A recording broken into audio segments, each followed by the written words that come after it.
Silakan mengambil saat teduh.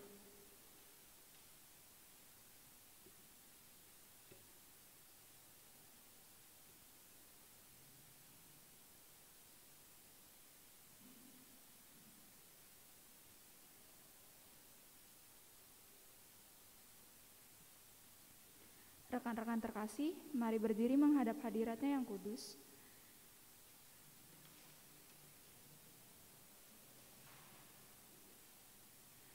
Dengan bersama-sama kita memuji Tuhan dari Kidung Jemaat 10, Pujilah Tuhan Sang Raja.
Terimalah votum dan salam. Pertolongan kita adalah dalam nama Tuhan yang menjadikan langit dan bumi. Kasih karunia, rahmat, dan damai sejahtera dari Allah Bapa kiranya menyertai ibadah ini dari awal, pertengahan, sampai pada akhirnya. Amin.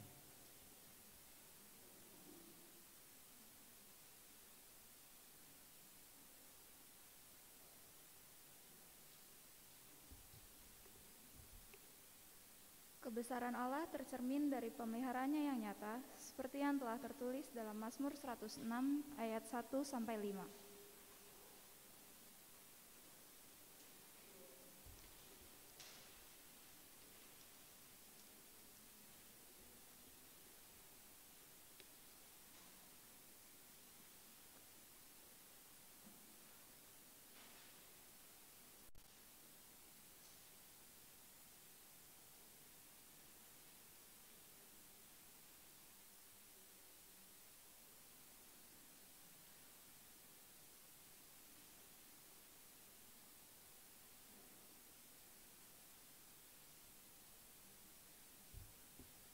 Kita baca sebagaimana Mazmur dibacakan.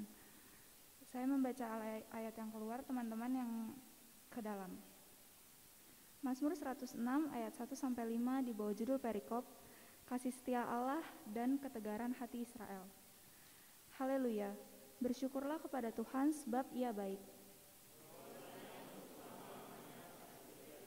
Siapakah yang dapat memberitahukan keperkasaannya Tuhan? Berbahagialah orang-orang yang berpegang pada hukum. Ingatlah aku ya Tuhan, demi kemurahan terhadap umat-Mu. Supaya aku melihat kebaikan pada orang-orang pilihan-Mu.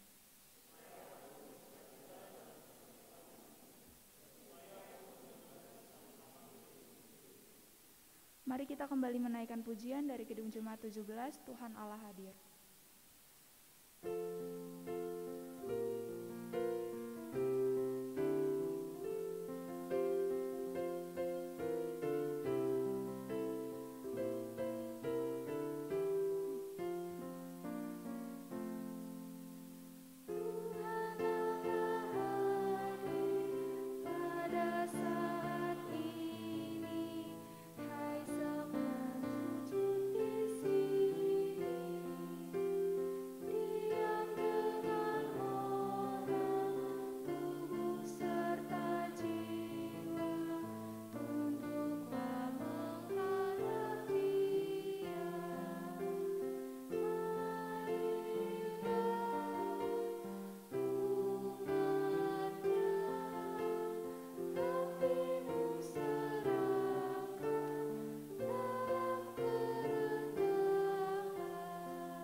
dipersilakan duduk.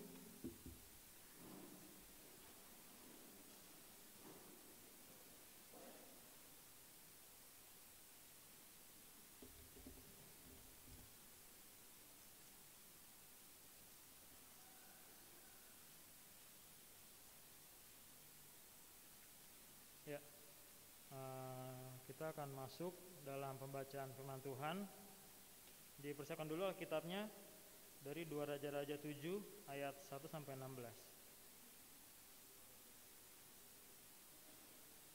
2 Raja-Raja 7 ayat 1 sampai 16. Ayo dicari raja-raja di mana, ayo. 2 Raja-Raja 7 1 sampai 16.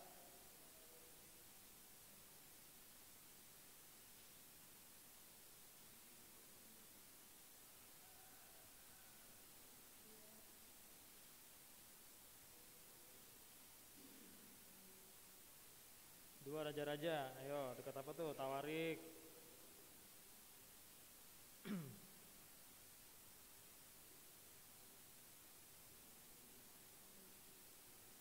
Udah dapet?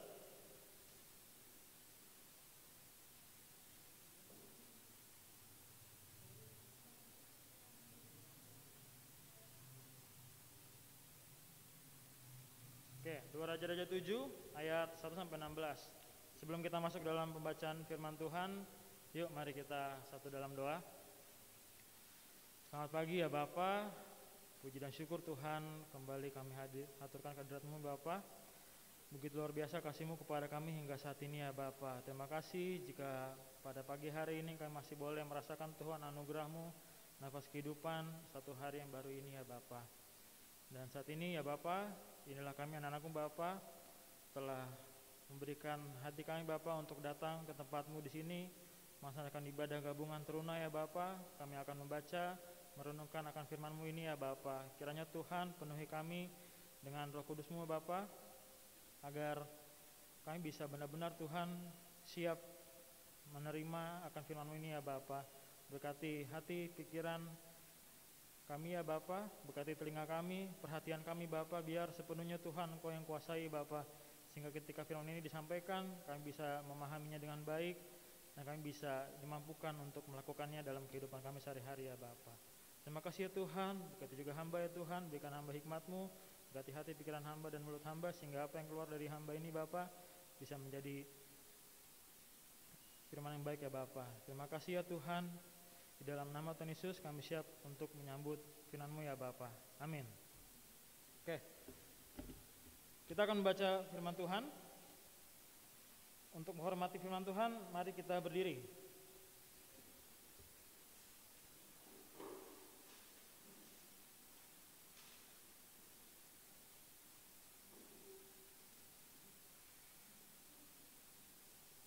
Oke, kita baca silih ganti ya. Untuk ayat yang bernomor ganjil dibacakan oleh rekan-rekan yang ada di sebelah kiri saya. Oke, berarti sebelah kanan kalian. Untuk ayat yang nomor genap dibaca oleh sebelah kanan saya. Sebelah sini ya. Ayat nomor ganjil, ayat nomor genap. Oke, silakan.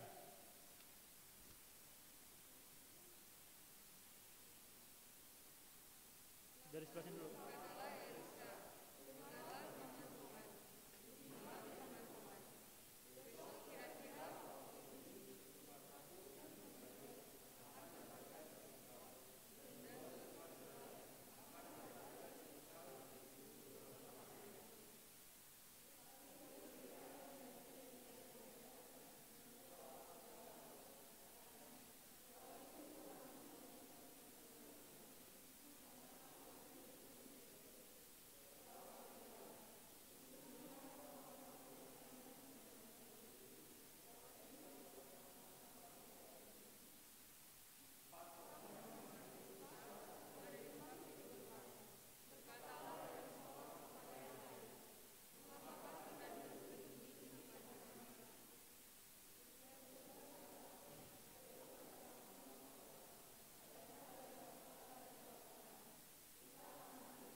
Demikianlah firman Tuhan, terpujilah Kristus. Silakan duduk.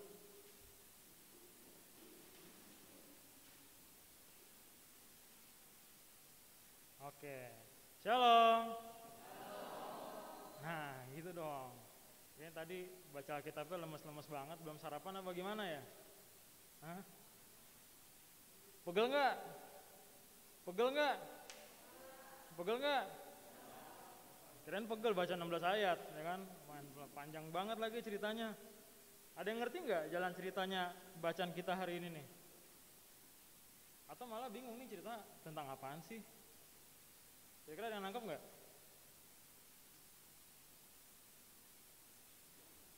Bingung? Atau bingung? Sini ada yang bingung nggak ceritanya tentang apa? Nggak ada juga. Terus dari tadi ngapain? Yang nangkep nggak ada, yang bingung nggak ada. Di sini yang nangkep siapa? 1, 2, 3, nggak ada. Di sini yang bingung siapa? 1, 2, 3. Yang lain berarti nggak jelas posisinya nih. Bingung nggak? Nangkep nggak? Asal baca aja berarti ya. Sayang sekali ya. Oke. Jadi coba bantu ini aja ya.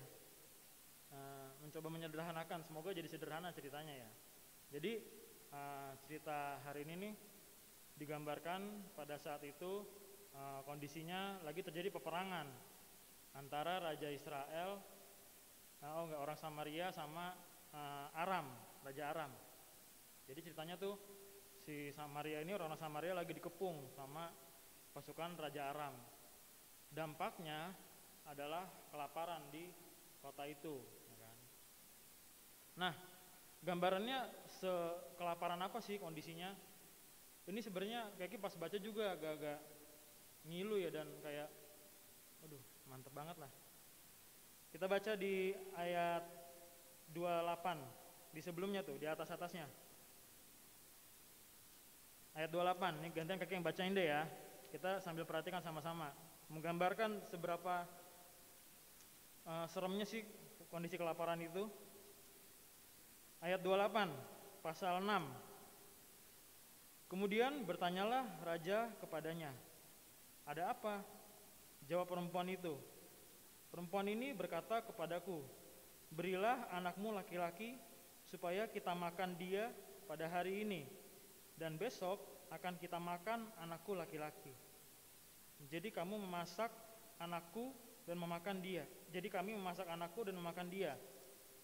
Tetapi ketika aku berkata kepadanya pada hari berikutnya, berilah anakmu supaya kita makan dia. Maka perempuan ini menyembunyikan anaknya. Siapa yang mau dimakan di sini? Siapa yang mau dimakan? Gak ada ya? Jadi pas bacanya serem banget nih, film horor apa gimana sih? Jadi saking kelaparannya sampai menimbulkan namanya kanibalisme. Ya berarti gambarannya seusia-usia kalian anak ternak kali. Orang-orang gedenya segede kaki kali. Udah saking laparnya nih ada bocah ya kan. Sikat aja kali, bikin rica-rica kali, apa bikin bumbu kecap, apa digulai ya kan. Kita nggak tahu. Jadi kegambar ya seberapa mengerikannya kelaparan itu. Kalau nggak salah ini jadi hal wajar karena pernah kejadian itu. Kalau kalian tahu kasus ada orang-orang di pertambangan mana ya, Meksiko apa mana gitu. Jadi dia kejebak di pertambangan di bawah tanah selama beberapa hari. Adalah seminggu lebih lah, apa hampir sebulan lah, kayak lupa. Pas mereka sudah selamat, akhirnya selamat tuh mereka tuh. Mereka cerita bahwa mereka sudah hampir sampai jadi kanibal. Itu namanya lapar, udah haus, udah di tempat tertutup, pengap.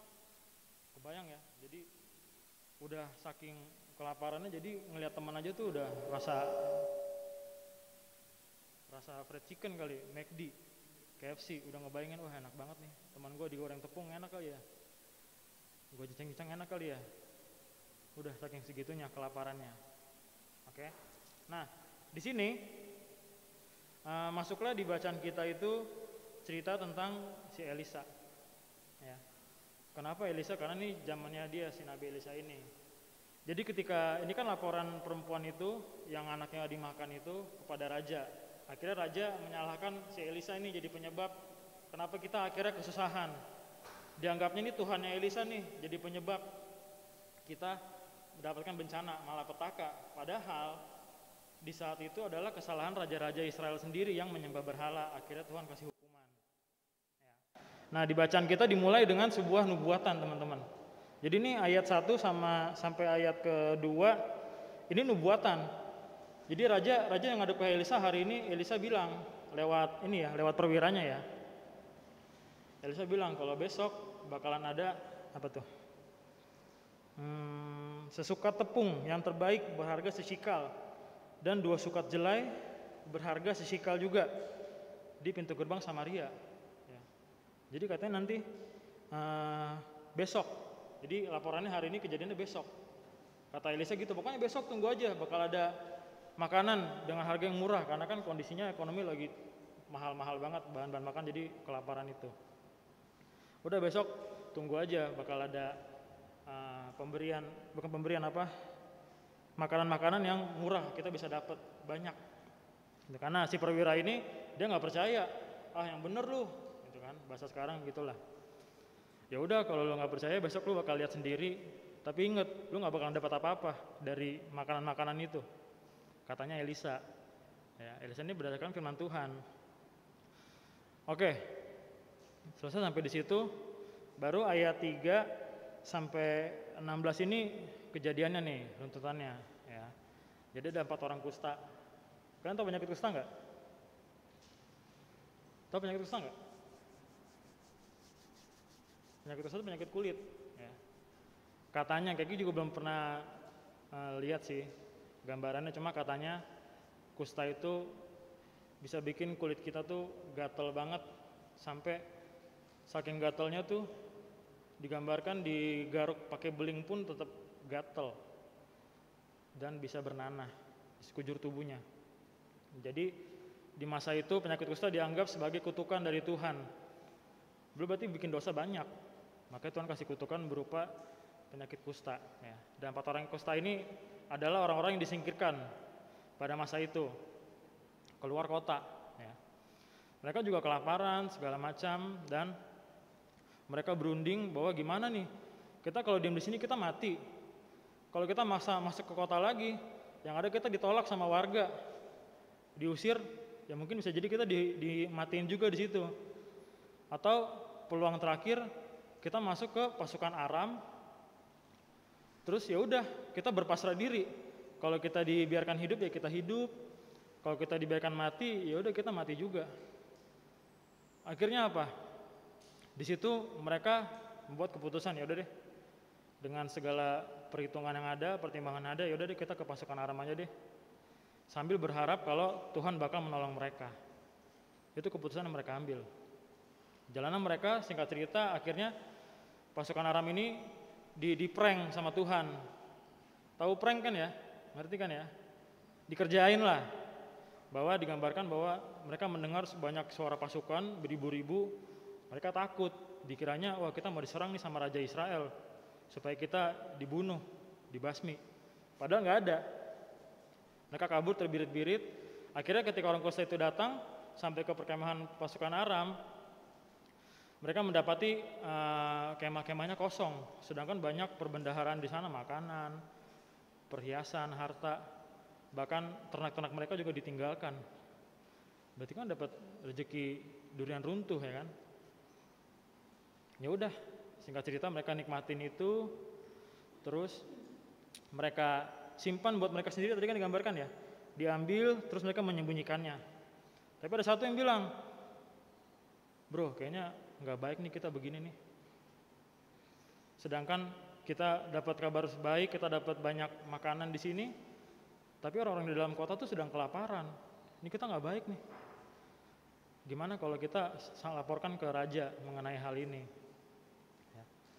Singkat cerita, akhirnya sampai ke laporan raja lewat penjaga pintu gerbang. Raja kirim pasukan ngecek benar, besoknya yang tadi Elisa bilang besoknya nih dapat kita makanan. Kalau kita baca lanjut sampai selesai itu ayat 20, Di situ baru tuh ketahuan kalau si perwira yang awalnya nggak percaya, yang dia bilang sekalipun Tuhan membuat tingkap-tingkap di langit, masakan hal itu mungkin terjadi? Kalau baca sampai ayat 20 tuh baru digambarkan tuh. Si perwira itu ngelihat bahwa semua warga Israel, Samaria ngejarah makanan-makanan itu tuh di depan matanya. Tapi dia sendiri bagaimana? Karena saking banyaknya orang, akhirnya dia injek-injek, mati. Ternyata benar perkataan Elisa. Nah, gambaran ceritanya seperti itu teman-teman, ya. Nah, yang mau jadi fokus kita hari ini adalah tentang sikap dari 4 orang kusta. Kalian pernah nggak sih merasa tersingkirkan? Pernah? Di sekolah, di rumah, di geng sahabatan mungkin? Pernah merasa tersingkirkan nggak? Ampun deh, kamu bener kamu ya? Dari bulan lalu kamu ya? Ditanya-tanya, diem aja. Atau merasa dicuekin deh sama teman? Perasaannya gimana? Hah? Apa amin aja kali ya? Hah? Itu kayak ngomong patung gitu loh. Tinggal nyaut aja, iya kak sedih kak? Pusing kak? Nyaut aja nyaut, kayaknya nggak bakal maju satu-satu, nggak bakalan. Karena ada kamera juga nih, ntar pusing kameramennya ngincer-ngincer kayak ya kan, bahaya. Pernah tersingkirkan? Pernah merasa tersingkirkan? Dicuekin? Pernah, benar pernah. Rasanya? Ah mantap, gitu dong. Rasanya mantap. Itu kayak biar seru gitu kan. Ketika kalian disingkirkan, kalian mungkin gak berbuat baik ke orang yang menyingkirkan kalian. Lu udah dicuekin nih, misalkan diajakin nongkrong, tapi kalian gak diajak ngobrol, dicuekin, ya kan? Besok diajakin nongkrong lagi nih, dicuekin lagi. Kira-kira satu hari kalau kalian punya berkat yang banyak, kalian mau gak ngajak nongkrong mereka? Hah? Misalkan nih, kalian diajakin ke McD nih, bertiga, berempat, berlima, ya kan? Supaya dapat promo doang, misalkan. Tapi kalian pas nongkrong nggak diajak ngobrol, udah mereka asik aja berempat, bertiga, kita sendiri mojok aja, main HP aja. Ini misalkan aja ya. Besok-besok begitu lagi, besok-besok begitu lagi. Kira-kira kalau kalian giliran punya duit, misalkan, mungkin nggak ngajak mereka yang ngajak kalian nongkrong tapi dicuekin? Males ya, kira-kira ya. Ngapain gue nongkrong dicuekin, udah kayak batu. Nah, sama nih kayak hari ini nih lagi dicuekin sama kalian nih. Udah kayak batu, ya. Tapi kan ini beda-beda konteks. Ya. Nah, si 4 orang kusta ini teman-teman, selain mereka bisa mengambil sebuah keputusan yang berat, karena kebayang ya, lagi dari masa kelaparan, terus sedangkan pilihan mereka adalah hidup atau mati. Gue makan aja bisa jadi mati karena ditolak sama orang-orang Samaria itu, orang-orang Israel, mati. Sedangkan gue nggak makan pasti mati. Tapi mereka punya suatu pemikiran bahwa kayaknya ada peluang hidup deh di pasukan Aram itu. Jadi mereka berpikir bahwa ada kemungkinan, ada punya pengharapan. Di masa kesulitan itu mereka punya pengharapan kepada siapa? Kepada Tuhan. Bahwa gue pasti bisa hidup. Ya udah, kita jalan aja terus. Maju apapun terjadi, udahlah. Pasrah aja sama Tuhan. Dari sana akhirnya Tuhan beri apa? Beri berkat yang luar biasa yang kita nggak pernah duga-duga. Sama kayak kita hari ini di masa sulit COVID-19 ini ya, kita nggak tahu sampai kapan. Bersyukur bahwa hari ini kita masih ada gitu kan, masih sehat walafiat. Masih bisa ketemu, masih bisa ibadah. Itu bentuk penyertaan Tuhan kepada kita. Mungkin bentuk harapan kita juga kepada Tuhan bahwa kita akan bisa bangkit. Tapi kita belajar untuk mengambil keputusan, apa sih yang harus gue ambil untuk masa depan gue nih saat ini. Ketika kita sekolah online misalkan, yakin gak selama sekolah online pelajaran itu masuk yang kita pelajarin? Belum tentu. Bisa jadi cuma sekedar buka handphone, login, ya kan, sambil tiduran. Entah kalau giliran ditanya, udah ngerti belum? Ngerti Pak, ngerti Bu, ya kan? Udah matiin lagi, tinggal tidur, ya kan. Nanti giliran ada tugas baru ngerjain. Kalau dikerjain juga, ya kan, kalau enggak selesai perkara. Artinya apa? Kita harus belajar mengambil sebuah keputusan, teman-teman, untuk masa depan kita sendiri. Bagaimana sih caranya mengambil keputusan itu? Ada beberapa tahap. Nih, Kaki baca dulu ya, contekannya ya.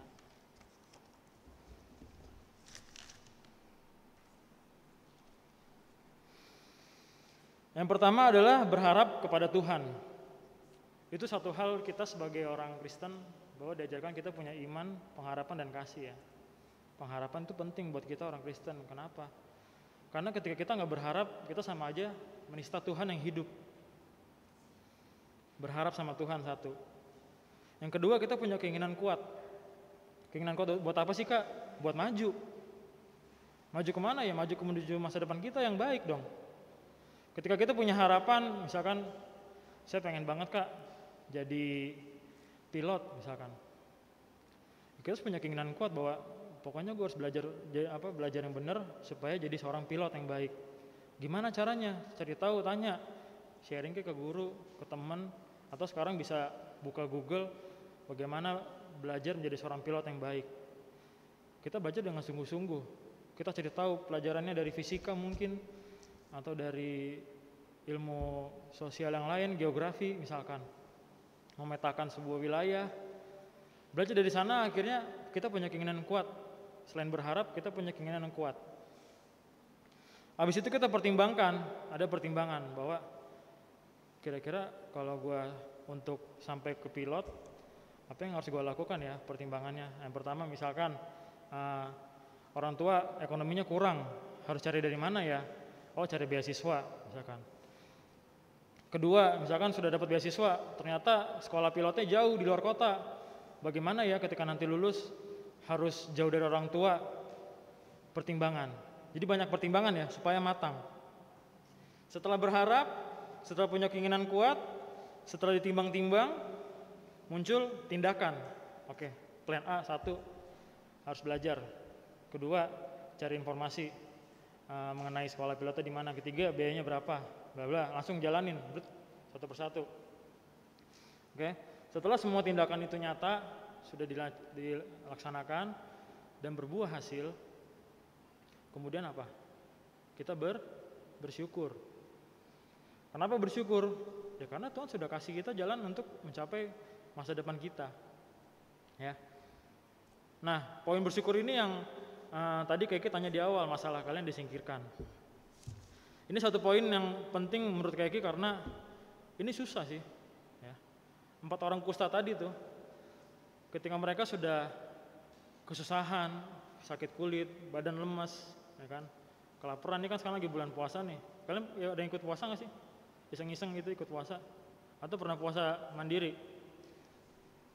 Oh, Keke pernah puasa sekali. Itu lemes.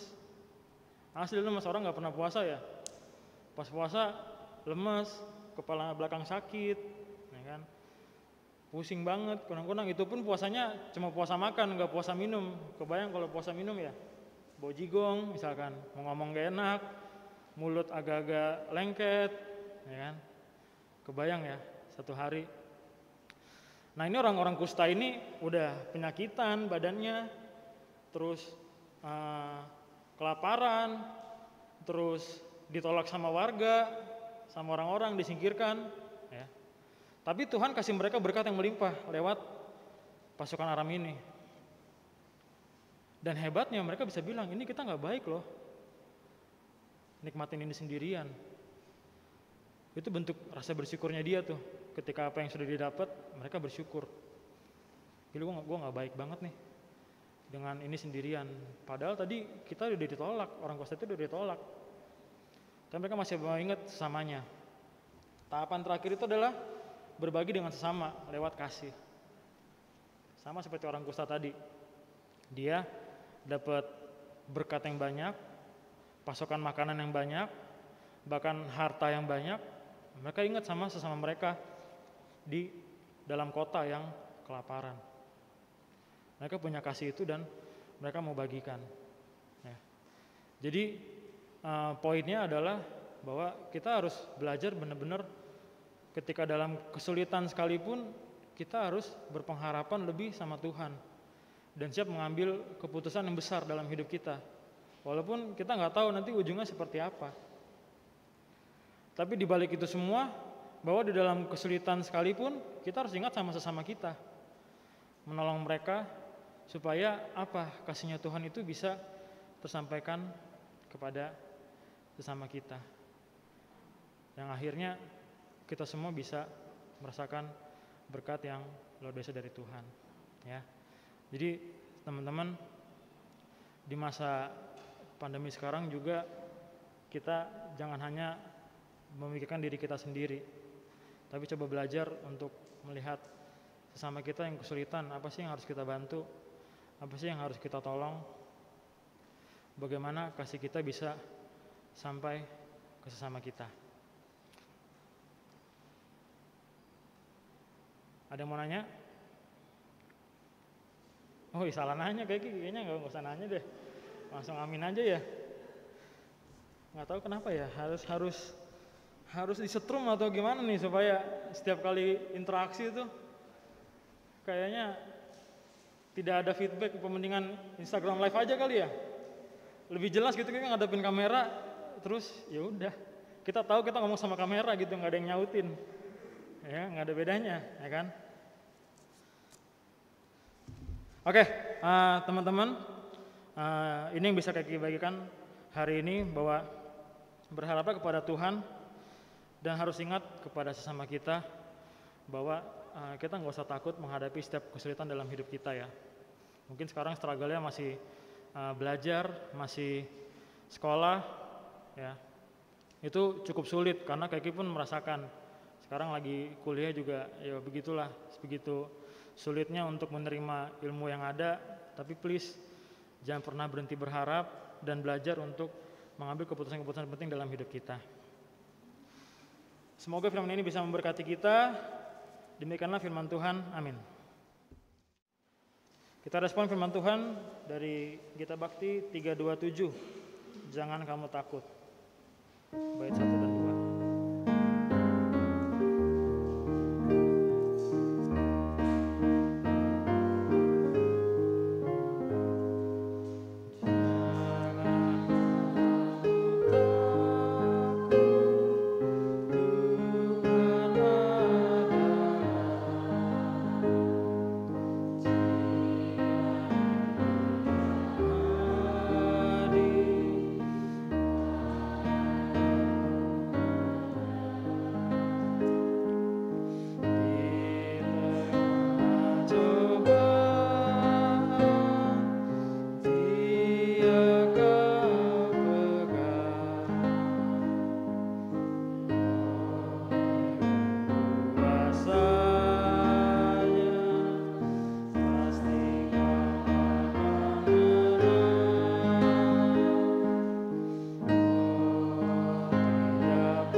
Ya, adik-adik teruna, kita akan masuk dalam doa syafaat. Yuk, mari kita satu di dalam doa. Allah Bapa yang baik, terima kasih ya Tuhan untuk firman-Mu yang tadi boleh kami dengarkan bersama-sama ya Tuhan. Kami belajar Tuhan dari keempat orang kusta ya Tuhan, bahwa kami harus tetap mempunyai pengharapan Tuhan di dalam kesukaran sekalipun ya Tuhan. Dan biar ya Tuhan, ketika kami berserah penuh kepadamu Bapa, kami akan percaya Tuhan Engkau akan memberikan jalan untuk kami Bapa menyelesaikan menghadapi setiap tantangan yang ada ya Tuhan. Dan biarlah ya Tuhan, ketika kami sudah menerima hasil dari pengharapan kami bisa membagikan juga kepada orang di sekitar kami ya Bapa, sekalipun itu tetap di dalam masa sulit kami Bapa. Tapi kami tahu Tuhan, ketika kami berserah kepadamu Bapa, kami dimampukan untuk bisa berbagi dengan sesama kami ya Bapa. Terima kasih ya Tuhan atas firman-Mu pada pagi hari ini. Nah, saat ini ya Tuhan, kami mau berdoa untuk bangsa dan negara kami ya Bapa, di mana Tuhan akhir-akhir ini begitu banyak Tuhan bencana-bencana yang terjadi Bapa di negara kami ini ya Bapa, dari badai di NTT, gempa di Jawa Timur juga ya Bapa, dan bahkan juga Bapa ada bencana kecelakaan Tuhan kapal selam KRI 402 ya Tuhan. Kiranya Tuhan, setiap bencana-bencana itu Tuhan Kau berikan kekuatan serta penghiburan bagi setiap orang yang mengalaminya ya Bapa. Biarlah semua itu tidak melemahkan iman kami Tuhan, tapi dari sana ya Tuhan, kami boleh terus dikuatkan bahwa pengharapan kami kepadamu harus terus ada ya Tuhan, sehingga kami bisa dimampukan untuk melaluinya dengan baik ya Bapa. Berkati untuk setiap orang yang ditinggalkan Tuhan dari para pasukan kapal selam itu ya Bapa, keluarganya Kau berikan kekuatan penghiburan Tuhan, dan bencana-bencana juga ya Tuhan, biarlah kami bisa semakin baik lagi Tuhan dalam menghadapi setiap tantangan ke depannya ya Bapa. Berkati untuk para pemerintahan kami Bapa, biar mereka bisa bekerja dengan baik dan bisa turut membantu negara ini menjadi negara yang lebih maju lagi ya Bapa. Terima kasih ya Tuhan, kami berserah penuh Tuhan untuk bangsa Indonesia ini ke dalam tangan pengasihan-Mu saja ya Bapa. Dan kami juga berdoa ya Tuhan saat ini untuk gereja kami Bapa, gereja Petra, berkati pelayanan di dalamnya ya Bapa, dari presbiter, pengurus komisi, PLKT ya Tuhan, bahkan setiap para petugas-petugas karyawan ya Bapak yang ada di gereja, berkatilah agar semuanya bisa bekerja dengan baik, sehingga pelayanan ini Bapak bisa terus berkembang Tuhan, bisa mengadakan jemaat-jemaat lebih lagi Bapak, sehingga kami bisa terus bersama-sama beribadah, bersekutu dengan-Mu ya Bapak, dan pelayanan ini bisa menjadi pelayanan yang berkenan di hadapan-Mu saja ya Bapak. Begitu juga untuk pembangunan fisik gereja Petra ya Bapak, biarlah setiap orang yang bekerja di dalamnya juga bisa bekerja dengan baik, dengan jujur Tuhan, sehingga pembangunan gereja bisa selesai tepat pada waktunya ya Bapak. Terima kasih ya Tuhan. Biar ya Tuhan, kami berserah penuh akan pelayanan dan gereja kami ke dalam tangan pengasihan-Mu saja ya Bapa. Dan saat ini Tuhan, kami juga berdoa untuk setiap teman-teman kami, adik-adik teruna yang boleh hadir di sini Bapa. Engkau mau melihat setiap mereka yang boleh menaruh hati, pikiran, dan perhatiannya Bapa dalam ibadah ini. Berkati mereka ya Bapa yang sedang menghadapi ujian di sekolah ya Tuhan, biar mereka bisa persiapan diri dengan baik, dan bagi yang sudah selesai juga Tuhan, biarlah hasil yang terbaik untuk kedepannya langkah-langkah pendidikan mereka bisa berjalan dengan baik Tuhan, dan mereka bisa meraih masa depan mereka juga ya Bapa. Berikan mereka selalu kesehatan, kekuatan juga ya Bapa. Dan untuk kakak lain juga ya Bapa yang berkuliah juga menghadapi UTS, berkatilah ya Tuhan agar mereka pun bisa mengerjakan UTS dengan baik dan hasilnya bisa membantu mereka meraih masa depan juga ya Bapa. Untuk setiap kakak lain yang bekerja, berkati Tuhan dalam pekerjaannya, biar pekerjaannya pun bisa memberkati Tuhan untuk kehidupan mereka dan orang-orang sekitarnya juga ya Bapa. Terima kasih ya Tuhan. Inilah doa kami ya Tuhan. Mungkin masih banyak juga Tuhan yang akan kami doakan, tapi biar ya Tuhan Kau melihat setiap hati kami di sini yang mengaturkan doa pribadi masing-masing Bapa, biarlah Engkau jawab Bapa sesuai dengan waktu-Mu saja, sesuai dengan kehendak-Mu ya Bapa. Terima kasih ya Tuhan, inilah doa kami ya Tuhan yang jauh daripada sempurna. Kami mengalaskan di dalam nama Tuhan Yesus Kristus, Tuhan dan Juru Selamat kami yang hidup, yang telah mengajak kami berdoa bersama. Bapa kami yang di surga, dikuduskanlah nama-Mu, datanglah kerajaan-Mu, jadilah kehendak-Mu di bumi seperti di surga. Berikanlah kami pada hari ini makanan kami yang secukupnya, dan ampunilah kami akan kesalahan kami, seperti kami juga mengampuni orang yang bersalah kepada kami, dan janganlah membawa kami dalam pencobaan, tetapi lepaskanlah kami dari yang jahat.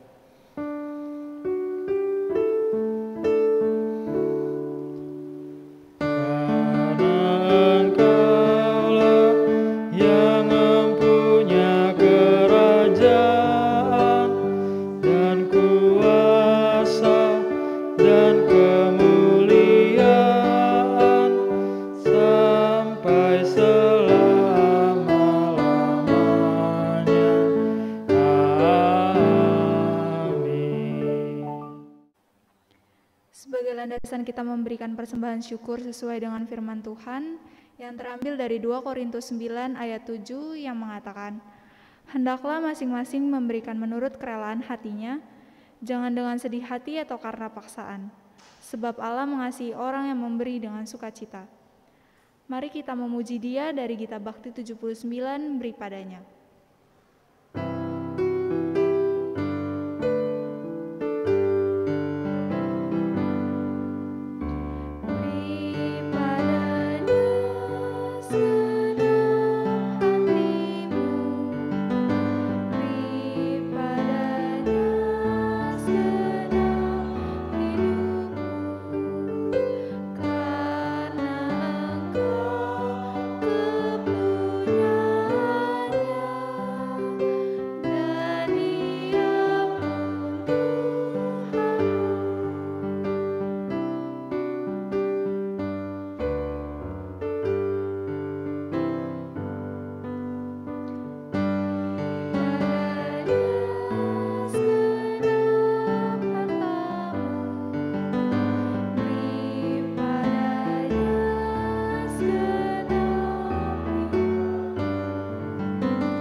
Teman-teman, mari kita satu dalam doa.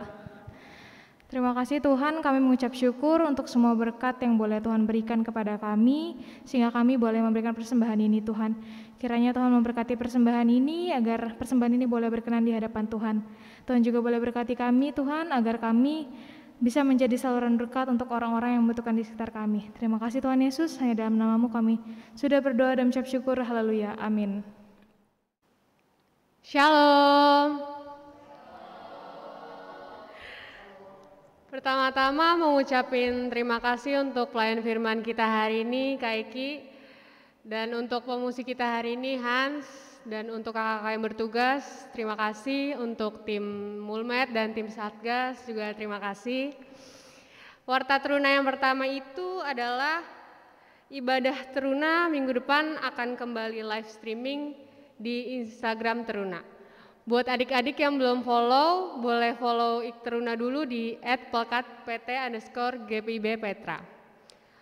Warta Teruna yang kedua itu ada Zoom doa bersama di setiap bulannya di minggu kedua.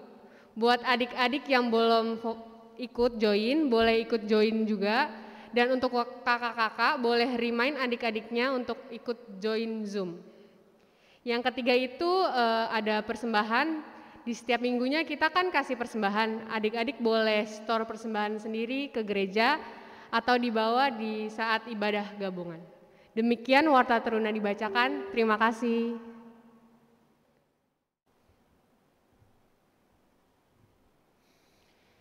Ya, kita akan masuk dalam pengutusan. Pergilah dan lakukanlah kehendaknya dimanapun kita berada dan ditempatkan. Sekarang mari berdiri dan bersama-sama memuji serta memuliakan nama Tuhan dari PKJ 177, Aku Tuhan Semesta.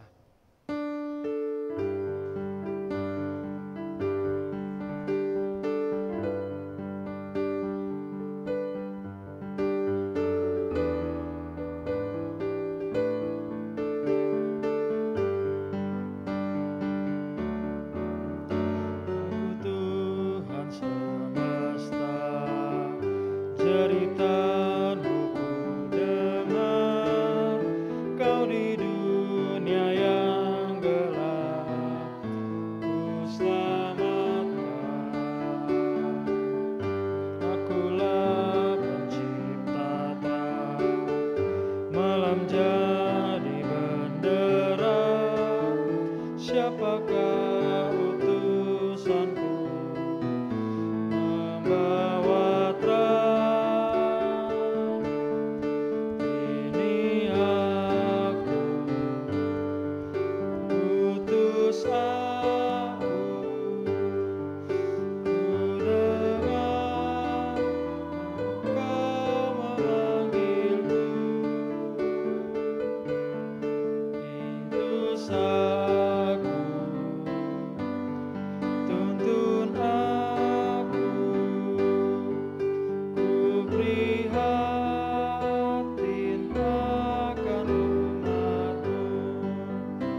dalam damai sejahtera Tuhan, dan arahkanlah hatimu kepada Tuhan dan terimalah berkat-Nya. Kasih karunia Tuhan Yesus Kristus, Turuna Agung kita, kasih Allah serta persekutuan dengan Roh Kudus senantiasa menyertai kita sekalian sekarang dan selama-lamanya. Bapa, terima kasih.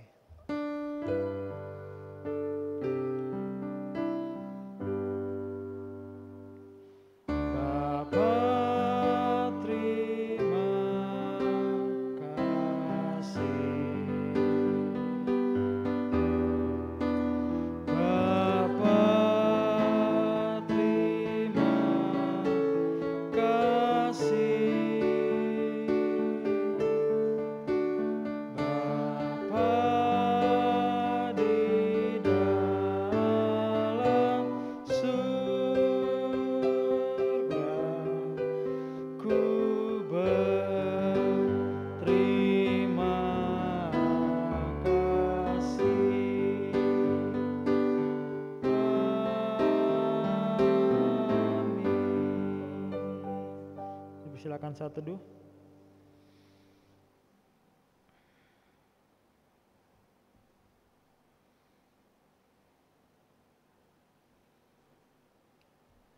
Ibadah telah selesai. Selamat hari Minggu, Tuhan berkati.